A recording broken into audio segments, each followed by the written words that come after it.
आप सब भी भरपूर कैंपेन कर रहे हैं। बिलावल भुट्टो जरदारी ने कम से कम इस बात पर मजबूर कर दिया है कि मरियम नवाज साहिबा, आप जैसे रहनुमा सब, उन्हें जवाब देने पर इस वक्त मजबूर हैं। यानी कि एक अग्रेसिव कैंपेन चलाने में वो पंजाब में और आपको चैलेंज करने में कामयाब हुए हैं। शाहजेब, मैं नहीं ख्याल कि हम कोई उनका जवाब दे रहे हैं, लेकिन ऑब्वियसली अगर वो हम पे हमले करेंगे, हम जवाब नहीं देंगे, तो आपका सवाल ये होगा कि आप लोग बिलावल भुट्टो साहब के इन सख्त इल्जामात के जवाब में खामोश क्यों हैं। मैंने तो बिलावल भुट्टो साहब को कहा है कि वो बड़ा शौक से पंजाब में आए, लेकिन पंजाब के लोगों को दो सवालों का जवाब दें कि क्या उनका कराची जो उन्होंने 15 साल हुकूमत की है वो लाहौर के जैसा है। क्या कराची के लोग ये कहते नहीं कि हम लाहौर जैसा बनना चाहते हैं, और लाहौर में कौन है कि जो ये चाहेगा कि लाहौर कराची जैसा बन जाए। उन्होंने कराची की रोशनियां छीन ली, उसे खंडर बना दिया, और फिर मैंने तो उन्हें इस हद तक कहा है कि अपने लाड़काना जो उनका सियासी हेडक्वार्टर है उसका मुकाबला मेरे नारोवाल से कर लें। अगर उनका लाड़काना मेरे नारोवाल से बेहतर होगा तो मैं सियासत छोड़ दूंगा, लेकिन अगर मेरा नारोवाल उनके लाड़काने से बेहतर हो तो उन्हें सियासत छोड़ देनी चाहिए। उनकी जो तबाही उन्होंने सिंध के अंदर की है वहां पर वो सबको नजर आती है, और पंजाब में कोई ऐसा शख्स नहीं है कि जो उस हुक्मरानी का खरीदार है जिसका मुजाहरा इन्होंने सिंध के अंदर किया है। लिहाजा उनके जवाबात देना एक इंतखाबी अमल का हिस्सा है, लेकिन हम उन्हें इसलिए संजीदा नहीं लेते कि उनकी अपनी चीखें ही बता रही हैं कि वो मुस्लिम लीग नून की कामयाबी को देख रहे हैं, और अपनी शिकस्त के पेश नजर वो अपनी खिफगी बचाने के लिए इस किस्म की गुफ्तगू कर रहे हैं। मगर उन्होंने ना सिर्फ अपने वोटर सपोर्टर को अपील कर रहे हैं वो, बल्कि पीटीआई के वोटर सपोर्टर को भी कह रहे हैं कि अगर आपने आज़ाद उम्मीदवारों को वोट दिया तो ज़ाया हो जाएगा, मगर साथ में इंदिया भी दे रहे हैं कि आज़ाद उम्मीदवारों को हम साथ मिलाकर इलेक्शन लड़ेंगे और हुकूमत बनाएंगे। तो आपको हर तरफ से ये चैलेंज नहीं फील हो रहा है कि तहरीक इंसाफ कि अगर आज़ाद जीत गए तब भी वो इस पोजीशन में होंगे कि वो पीपल्स पार्टी के साथ मिले बामुकाबला आपके, और अदरवाइज भी वो पीटीआई के वोटर सपोर्टर को कह रहे हैं कि आप हमें वोट दें, आज़ाद को देने का कोई फायदा नहीं है, नून लीग को फायदा होगा? देखिए, मैं समझता हूं कि पाकिस्तान के अवाम बहुत बाशऊर हैं और वो ये समझ रखते हैं कि इस वक्त किसी आज़ाद उम्मीदवार को वोट देने का मतलब ये है कि वो उनके वोटों का आगे जाके सौदा कर ले और वो कहीं बिक जाएगा। तो इसलिए मुझे जो हमने इंतखाबी फील्ड के अंदर फीडबैक लिया है, लोग बहुत यकसू हैं और वो समझते हैं कि मुस्लिम लीग नून वही पार्टी है कि जिसने 2013 से 18 में उन्हें लोड शेडिंग से निजात दिलाई, दहशतगर्दी का मुकाबला किया, मुल्क में सी पैक जैसा मंसूबा लेकर आए, महंगाई को खत्म किया, और हमारी जो डिलीवरेंस है पंजाब में शहबाज शरीफ साहब के 10 सालों के अंदर, वो तो एक ज़रबुल मिसल थी कि किस तरीके की गुड गवर्नेंस थी, किस तरह की तरक्की हुई। तो इस वक्त लोग उसी तरक्की के मॉडल को वापस लेकर आना चाहते हैं, डेवलपमेंट पे फोकस करना चाहते हैं, मुल्क की मईशत को मजबूत करने के लिए वो समझते हैं कि मुस्लिम लीग नून से बेहतर कोई ऑप्शन इस वक्त नहीं है। ऐसे मतलब जो आप कहते हैं आज़ाद को, लोगों को इतनी समझ है कि आज़ाद को वोट देंगे तो ज़ाया होगा, तो जो आज़ाद हैं वो तो तहरीक इंसाफ के हैं, ये तो नहीं होगा ना कि जो तहरीक इंसाफ का वोटर था वो अगर आज़ाद को वोट नहीं देगा कि मेरा वोट ज़ाया होगा तो वो आपको वोट दे देगा। इसका मतलब है दो ही सूरतें हैं, या तो वो बिलावल भुट्टो जरदारी की सुनेगा, अगर नहीं सुनेगा तो वोट देने नहीं आएगा, लो टर्न आउट होगा, तो इलेक्शन की जो क्रेडिबिलिटी है उस पर तो सवाल पैदा हो जाएगा। देखिए शाहजेब, मैं अपने हल्के की आपको बात बता रहा हूं कि आज भी हमारे पास बहुत बड़ी तादाद उन लोगों की शामिल हुई है जिन्होंने पिछले इलेक्शन में पीटीआई को वोट दिया था। 9 मई का जो वाकया है वो एक वाटरशेड मोमेंट था।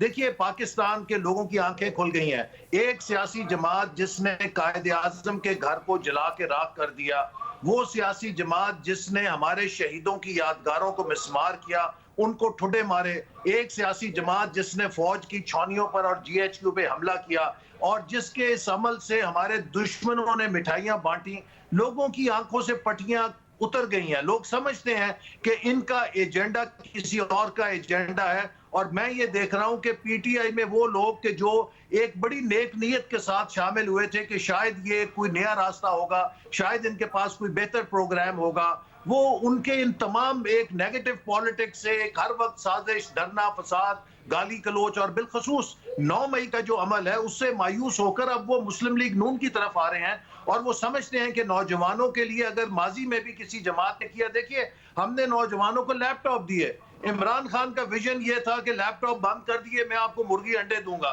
तो नौजवान मुर्गी अंडे नहीं चाहते, वो लैपटॉप चाहते हैं, वो 21वीं सदी में दाखिल होना चाहते हैं। तो इंशाल्लाह मुस्लिम लीग नून हर तरफ से वोट अट्रैक्ट कर रही है। उसमें पीटीआई के जो संजीदा लोग हैं वो भी आ रहे हैं, मां सवाए वो लोग के जिन पे कोई काला जादू है, ना वो सुन सकते हैं ना वो सोच सकते हैं, वो उनके कल्ट फॉलोअर्स हैं, वो तो इधर उधर नहीं जाएंगे।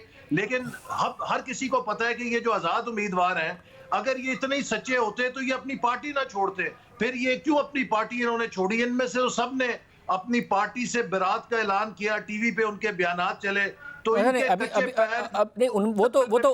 वो लोग तो आईपीपी में हैं जिनको आप सपोर्ट कर रहे हैं। आजाद तो वो हैं जो अपनी पार्टी के साथ खड़े थे मगर उनसे बल्ले का निशान छिन गया, ये उनकी बात हो रही।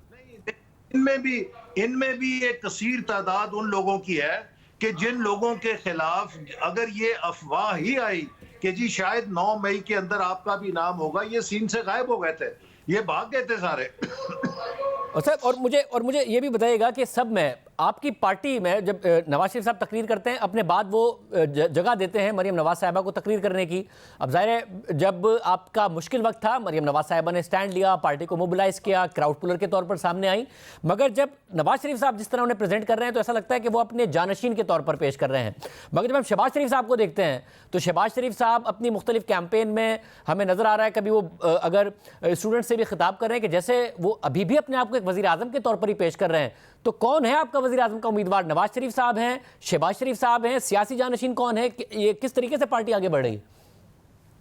जी देखिए, इस बारे में तो खुद शहबाज शरीफ साहब एक दफा नहीं मुतअद्दिद बार कह चुके हैं कि अगली हमारी कामयाबी की सूरत में नवाज शरीफ साहब हमारे प्राइम मिनिस्टर होंगे, और खुद मरियम नवाज साहिबा भी इस बारे में कई दफा बयान दे चुकी हैं। लिहाजा इसमें कोई शुबा नहीं। और देखिए, पाकिस्तान को एक सीनियर स्टेट्समैन की जरूरत है जिसके पास तजुर्बा है, जिनकी बैनुल अक़वामी स्टैंडिंग है। पाकिस्तान को जो मुआशी मसाइल इस वक्त दरपेश है, हमें ऐसी क़यादत चाहिए जिसकी दोस्त ममालिक जो पाकिस्तान के हैं उनके साथ बहुत गहरा रिश्ता हो, वहां पर उसका एहतराम हो। हम पाकिस्तान को इन मुआशी मसाइल से निकालने के लिए दाखिली और खारजी दोनों महाजों के ऊपर काम कर सकें। सब अगर सिंध में ज़ाहिर अब आपकी प्रेजेंस नहीं है, खैबर पख्तूनख्वा बलूचिस्तान से आप कितनी सीटें निकाल लेंगे? क्योंकि अगर एक चैलेंज है, बहुत सारे ऐसे उम्मीदवार हैं तहरीक इंसाफ के जिनको सुप्रीम कोर्ट से रिलीफ मिला, मरियम नवाज साहिबा के लिए भी चैलेंज मौजूद है, नवाज शरीफ साहब के लिए भी चैलेंज मौजूद है। अगर आप 100 से ऊपर सीटें पंजाब में ना निकाल पाए, यहाँ से कम हुई, तो आप कैसे साथ अक्सरियत वाली हुकूमत बना लेंगे? देखिए, बात तो अल्लाह ताला बहुत उम्मीद है 121 से जो पंजाब सीटें हैं हम 100 का जो बेंचमार्क है उसे क्रॉस करेंगे। इसके अलावा आप देखिए कि हमने अपने इत्तेहादियों के साथ काफी एडजस्टमेंट की है। सिंध के अंदर GDA है, वहां पे MQM है, JUIF है, और इसी तरह हम खुद भी कुछ नशिस्तों से इलेक्शन लड़ रहे हैं। फिर खैबर पख्तूनख्वा में भी अपने इत्तेहादियों के साथ एडजस्टमेंट किया है। बलूचिस्तान में हम इलेक्शन लड़ रहे हैं और हमारे इत्तेहादी भी हैं।